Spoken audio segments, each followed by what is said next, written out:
देवेंद्र फडणवीस सक्षम आहे. राज्याचं नेतृत्व देवेंद्र फडणवीस हे सगळे प्रश्न जे आहेत राज्यातल्या अंतर्गत पक्षांतर्गत त्यांच्या युती अंतर्गत कॅबिनेट अंतर्गत सक्षम हा मंत्र्यांपर्यंत पोहोचलाय.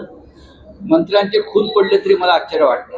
गँगवार होईल कॅबिनेटमध्ये एक दिवस या विषयावर मी वारंवार सांगतो आहे आणि मी असं सांगितल्याबद्दल मला माओवादी ठरवत आहे.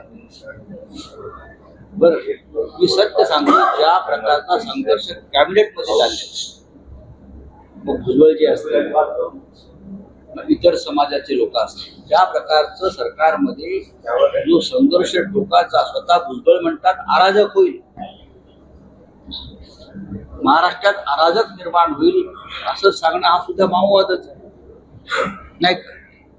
मग जनसुरक्षा कायद्याखाली तुम्ही भुजबळांवरती कारवाई करणार आहात. काल या मिंदे गटाची लोक मुंबईच्या पोलीस आयुक्तांना भेटले माझ्यावर कारवाई करा सांगण्यासाठी. देशद्रोहाचा गुन्हा दाखल करा का? मी इतकंच म्हणालो, महाराष्ट्रामध्ये पराकोटीचा भ्रष्टाचार आणि अनागोंदी वाढली. सरकारनं काळजी घेतली पाहिजे. नेपाळमध्ये भ्रष्टाचाराने टोक गाठलं म्हणून तरुण मुलं रस्त्यावर आली आणि सरकार उलटवून टाकलं. म्हणून महाराष्ट्रात आणि देशातल्या भ्रष्ट लोकांनी काळजी घेतली पाहिजे. त्याच्यावरती काय देशद्रोहाचा गुन्हा आहे? जे नेपाळचं समर्थन करतायत, नेपाळ हिंदू राष्ट्र आहे, हिंदू राष्ट्राचं समर्थन करतोय, तुम्ही हिंदुत्ववादी आहात ना? मूर्ख लोक आहेत जे सरकारमध्ये बसलेले आहेत. जेव्हा नरेंद्र मोदी आणि अमित शहानी यांना आपला मांडीवर बसलेला आहे, बसवलेला आहे, घटनाबाह्य मूर्ख लोक